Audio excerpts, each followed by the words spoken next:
Hi guys and girls, I'm Obsidian Ant and welcome to 3303. This is where I take a look at the news and happenings in and around Elite Dangerous. Today we take a look at a response from Frontier on the Beige planets. The 4th and 5th alien ruins have been found. There's a hostage situation in the Formidine rift, and we take a look at a year of fan-made concepts. Since the arrival of patch 2.2, something happened to the metallic planets of the galaxy. Essentially, they were changed in terms of colour, appearing very much beige now.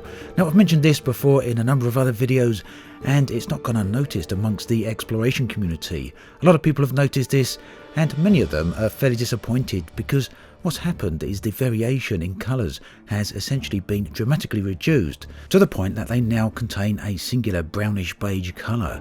Now, don't mistake this for the icy and rocky worlds of the galaxy. Those still have the wonderful colour variations that they have always had up until this point. Now, Frontier are aware of the community's concerns over this issue, and although Frontier have said they will look into it, they haven't come back with any sort of satisfactory confirmation or even a comment on this. That is, until recently. Although we still don't have a response from the Frontier developers, we do now have a response of a sort from the support team. So what happened is that a player submitted a bug report asking what is going on with the beige planets, why have they all been changed? After asking for a bit more information to clarify the question, Frontier eventually come back with a response that suggested that the planets have indeed been changed and that they've been changed intentionally to make them more scientifically accurate. Support then went on to say that they understand that this does make the planets look a little less dramatic than they did previously, but this is all in pursuit of realism and scientific accuracy. So a little bit of a disappointing response for me personally, and I know quite a few people out there will feel the same way. However, there's two positive notes we can take away from this response. The first is that support couldn't confirm one way or another whether these changes are set in stone, so there may be some improvements coming along. And they do also happen to reference atmospheric planets, so read into that what you will, no confirmation one way or the other, but it's good subject to hear. The two large mysteries within the galaxy unfolding at the moment continue with further developments. These are the alien ruins and of course the mystery surrounding the Formidine rift. Now, sticking with the alien ruins for the moment, 2 new alien ruins have been discovered. This makes a total of 5 ruins so far. Now, we know the first 2 ruins were a copy and paste of each other. The third ruin was something very different, very different layout to the previous 2. And it turns out that the 4th discovered ruin is a copy of the 1st and 2nd, and the 5th is a copy of the 3rd. So if you're keeping up with me there, what that means is we have now 3 ruins that have the same layout as the first discovery, and 2 ruins that have the same layout as the circular ruin. Now, in my personal opinion, there's a reason for this. It would seem to me it could well be a part of the puzzle that these ruins have the same layout, and there's something that we're so far missing, and that perhaps a part of the puzzle, a part of the key to solving this, could lie in the fact that some of the missions, or some of the ruins rather, are copies of each other. Now, as to the mission itself, the one from Rumtar, that is nearly a month old now, and well, players don't seem to be too much closer to coming to the end and finding the 100 million credit bonus reward solution. But the time's not up yet, so I guess we just have to wait a bit longer. As to the Formidine rift, the settlements continue to be found. Now, there's another one that's just been located in the Formidine rift itself. This is the Delta base, or I'd say found. It's allegedly been found because there's a bit of player role-playing going on here. The player who located this Delta settlement, who's known as Commander Baton, is apparently being held hostage by the player pirate Goliath, or Goliath, depending on how he pronounces that. So essentially, the story out there in the Formidine is being held hostage, and it's not going to be revealed until the pirate receives 50 tons of lower temperature diamonds.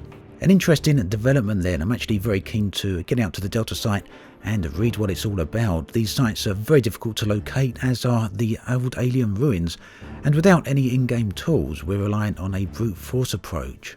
Hardly ideal to begin with, but at least there's a bit of injected fun here on behalf of the player community, so some great stuff there. The second phase of the Colonia Initiative has come to its completed stage. That means that 5 new player groups will be receiving a home out in Colonia, that new inhabited area of space, the second inhabited bubble as it were.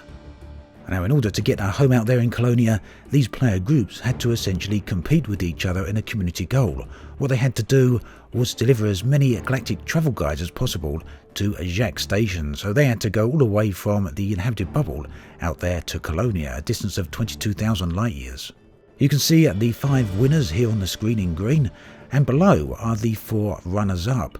So congratulations there to the winners. It'd be great to see your new planetary bases in the game when they finally arrive. It's important as well to see the runners-up here because progress on the community goals carries over from one phase to the next. And what this means is that any progress gained in one community goal or in one phase carries over to the next phase. So this effectively means that everyone eventually stands a chance of getting a base out in Colonia. And for more information, do check out the links in the video description.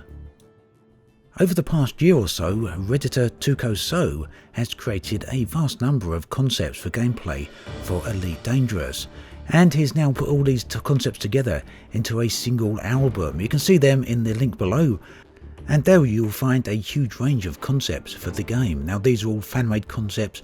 They're not anything that Frontier are actively working on that we know of, but nonetheless they are very compelling gameplay. Here are a few of them. Detailed surface scanner concepts with 4 more scans available, shipyard storage and module swap visualization, and I suspect he put that concept together a little bit before Frontier actually had the module swap into the game.